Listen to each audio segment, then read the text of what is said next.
Estás escuchando Presbiterianos Hoy, un podcast cristiano. En medio de la confusión doctrinal, la superficialidad espiritual y la pérdida del temor de Dios, volvemos a las Escrituras, a la doctrina bíblica y a la fe reformada. Aquí reflexionamos sobre las verdades eternas reveladas en la palabra, confesadas por la Iglesia y proclamadas con fidelidad. Presbiterianos Hoy es una voz firme en tiempos de confusión. Comienza ahora un nuevo episodio.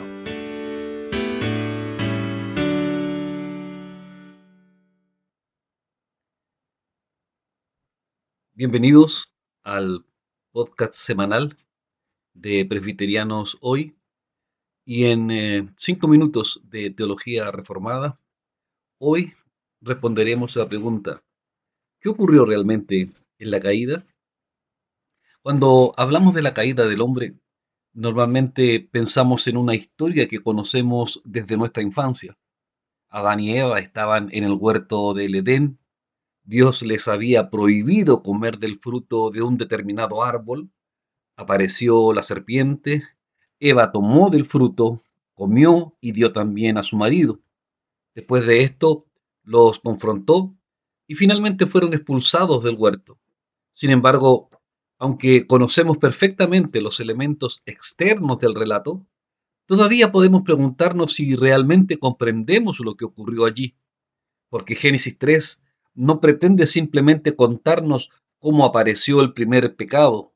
Nos está mostrando el acontecimiento que explica la condición espiritual de toda la humanidad y al mismo tiempo establece el escenario sobre el cual se desarrollará toda la historia de la redención. Para comprender la magnitud de la caída es necesario comenzar recordando cómo era el hombre antes de pecar. Génesis 1:31 nos dice que después de concluir su obra creadora, Dios vio que todo lo que había hecho y declaró que era bueno en gran manera. Esta afirmación excluye la idea de que el pecado formara parte del diseño original de Dios. El hombre no fue creado pecador, ni fue creado con una inclinación inevitable hacia la rebelión. Adán fue creado a imagen de Dios en una condición de rectitud original, con conocimiento verdadero de su creador y con la capacidad de obedecerle. Había sido colocado en el huerto para cultivarlo y guardarlo, y había recibido de Dios una responsabilidad que revelaba tanto su dignidad como su dependencia. El hombre podía ejercer dominio sobre la creación, pero él mismo permanecía bajo el gobierno de Dios. Y es precisamente en este contexto que debemos comprender el mandamiento de Génesis 2, versos 16 y 17. Dios había dicho a Adán que podía comer libremente de todos los árboles del huerto, pero le había prohibido comer del árbol de la ciencia del bien y del mal. La prohibición, por tanto, no debe interpretarse como si Dios hubiera creado al hombre en medio de una abundancia y luego hubiese decidido arbitrariamente privarlo de algo bueno. Al contrario, la generosidad de Dios ocupa el primer lugar en el mandato. De todo árbol del huerto podrás comer.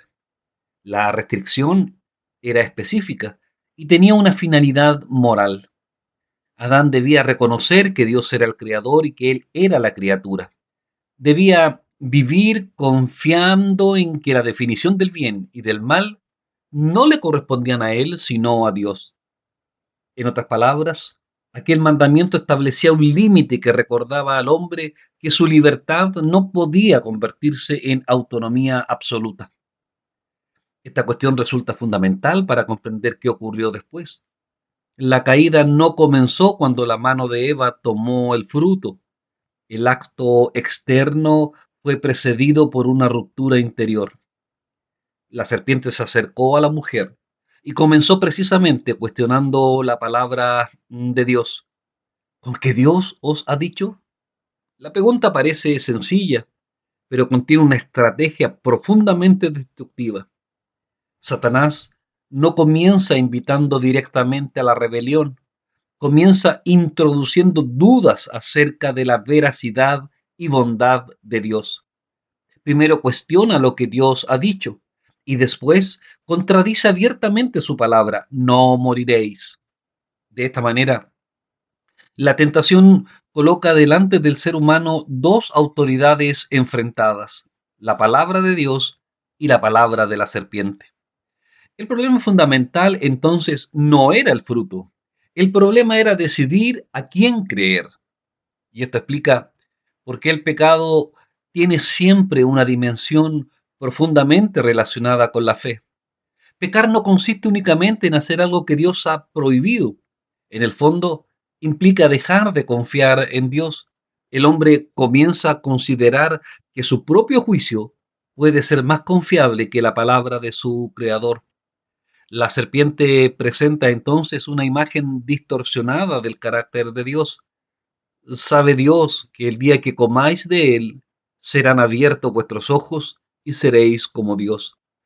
La insinuación es que Dios está reteniendo algo bueno, que su mandamiento no busca realmente el bienestar del hombre y que la obediencia constituye una limitación que debe ser superada. El pecado aparece como si una supuesta liberación fuera a realizarse. El hombre puede ser más grande, más libre, más sabio si deja de depender de Dios. Y aquí entonces encontramos el corazón de la rebelión. Adán y Eva ya habían sido creados a imagen de Dios. No necesitaban convertirse en algo superior para encontrar su identidad. Lo que la tentación les ofrecía era, en realidad, una existencia autónoma, una condición en la cual ellos mismos determinarían el bien y el mal. El problema no era llegar a ser semejantes a Dios en santidad, porque habían sido creados precisamente para reflejar su carácter. El problema era querer ocupar el lugar de Dios como autoridad última. La criatura ya no quería simplemente vivir bajo la palabra del Creador, quería convertirse en legisladora de sí mismo. Por eso, la esencia de la caída puede describirse como una rebelión entre el gobierno de Dios. Adán no estaba simplemente comiendo un alimento equivocado, estaba rechazando el derecho de Dios a determinar cómo debía vivir. La pregunta decisiva era quién tendría la última palabra. Dios había hablado y Adán debía obedecer. La serpiente habló y Adán creyó. Entonces, la historia humana ha repetido el mismo patrón.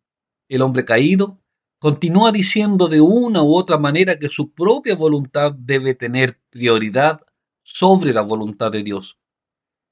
Cuando Dios establece una verdad y nosotros preferimos nuestra propia interpretación, cuando Dios define el bien y nosotros redefinimos la moralidad según nuestros deseos, cuando sabemos lo que Dios ordena y sin embargo decidimos hacer lo contrario, estamos reproduciendo en nuestro propio corazón la misma rebelión que encontramos en Génesis 3. Lo grave de aquella transgresión se hace todavía mayor cuando consideramos quién era Adán. Él no actuaba únicamente como un individuo aislado.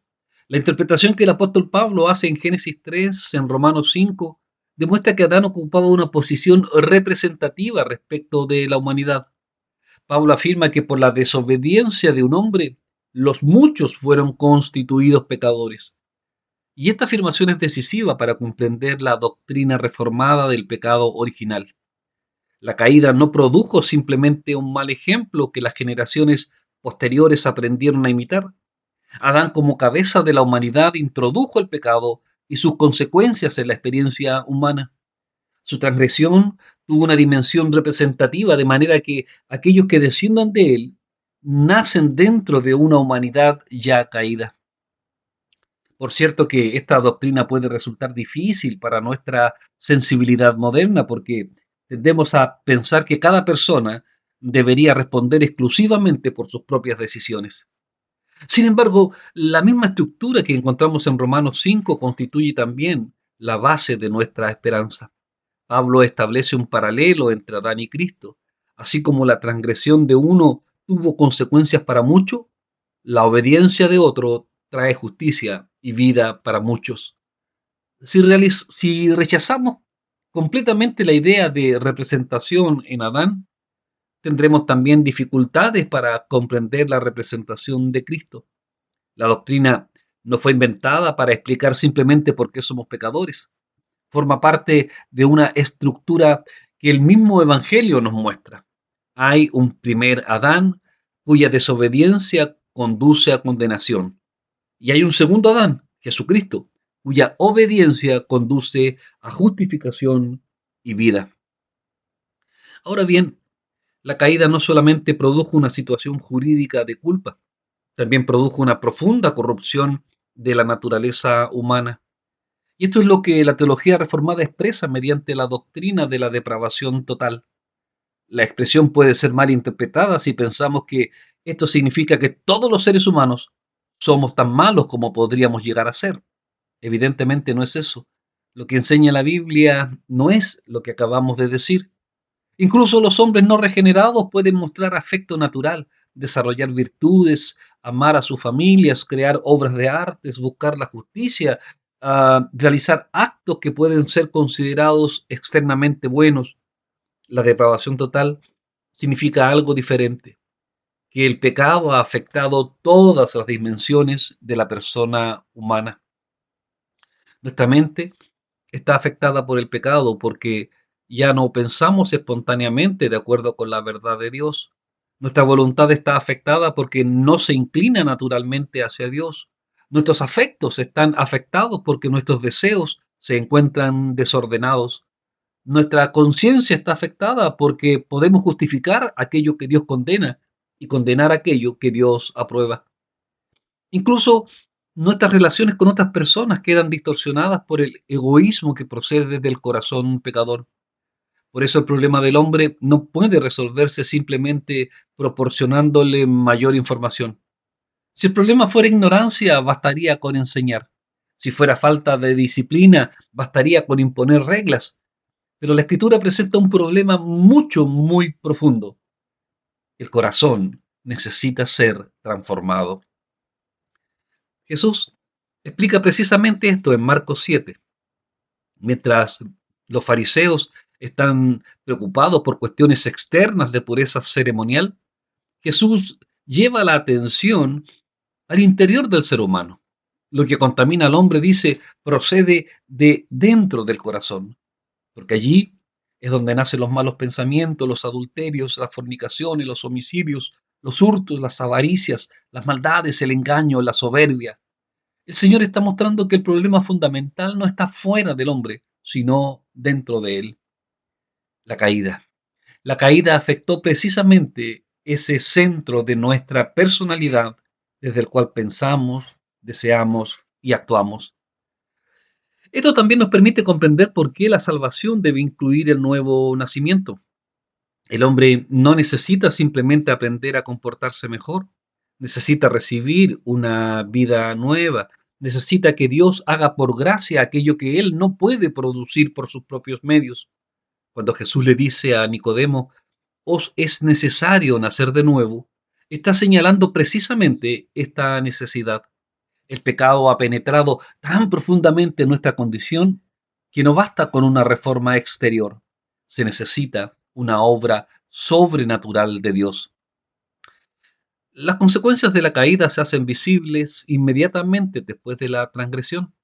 Génesis 3:7 dice que fueron abiertos los ojos de Adán y de Eva y que conocieron que estaban desnudos. No significa que antes fueran ignorantes de su desnudez física. Génesis 2 ya había dicho que estaban desnudos y no se avergonzaban. Lo nuevo ahora es la vergüenza. La relación que tenían consigo mismos ha cambiado, porque la culpa ha entrado en su experiencia. Intentan cubrirse y cuando escuchan la voz de Dios, se esconden entre los árboles. Y este detalle es extraordinariamente significativo.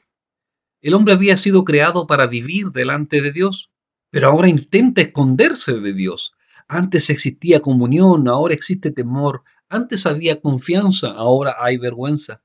Antes el hombre podía encontrarse con su creador sin necesidad de ocultarse. Ahora su primera reacción frente a la presencia divina es huir. El pecado, por tanto, no debe entenderse solamente como una transgresión legal, es una ruptura de la comunión con Dios.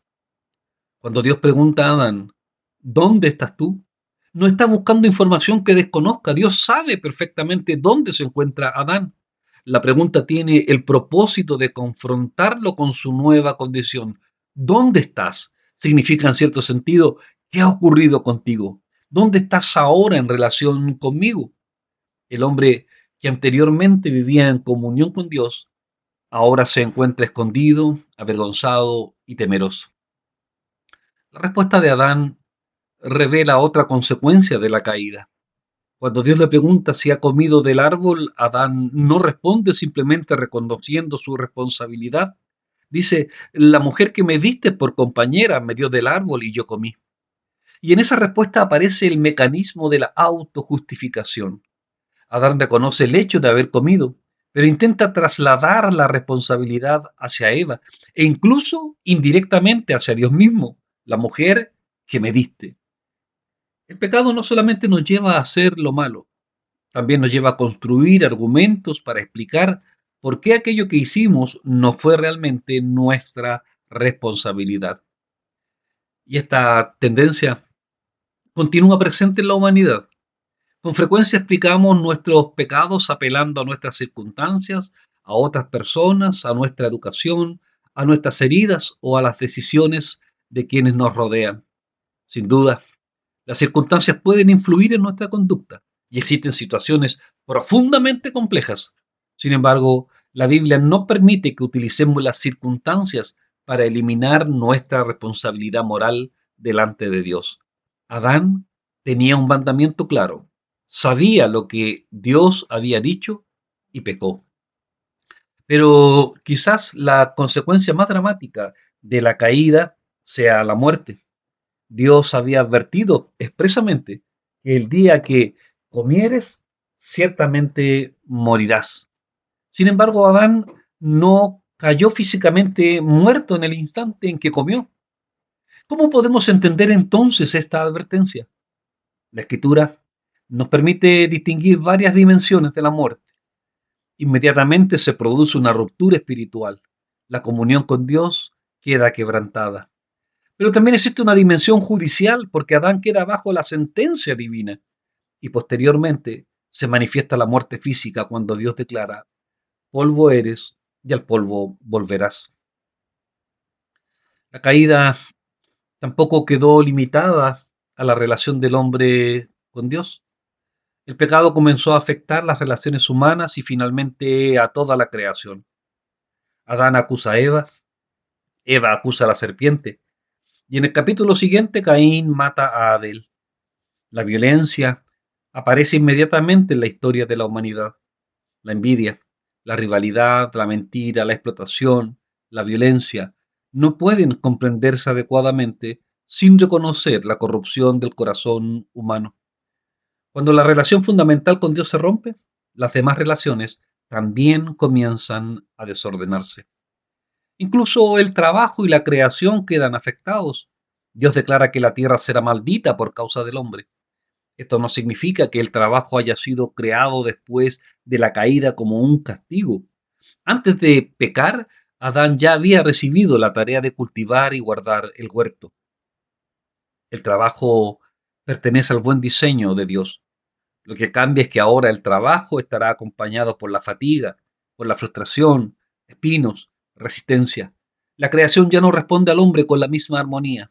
Y Pablo recoge esta dimensión en Romanos 8, cuando afirma que toda la creación gime y espera la manifestación de los hijos de Dios. Y aquí comprendemos finalmente por qué la doctrina de la caída es tan importante para nuestra comprensión del Evangelio. Si pensamos que el problema humano consiste simplemente en malos hábitos, entonces Cristo sería solamente un maestro que nos ayuda a mejorar. Si pensamos que el problema consiste solamente en ignorancia, Cristo sería solamente un instructor. Si pensamos que el problema consiste solamente en circunstancias sociales, Cristo será solamente un reformador. Pero si entendemos Génesis 3 como lo presenta toda la Escritura, descubrimos que nuestro problema es mucho más profundo. Somos pecadores que necesitamos ser reconciliados con Dios, justificados delante de Él, regenerados por su Espíritu y finalmente liberados de la presencia misma del pecado. Por eso, Comprender la caída no debería llevarnos simplemente a contemplar con tristeza lo que Adán hizo. Debería llevarnos a contemplar con mayor admiración lo que Cristo hizo. La profundidad de nuestra ruina hace visible la profundidad de la gracia. Adán no podía reparar su pecado mediante unas pocas buenas obras.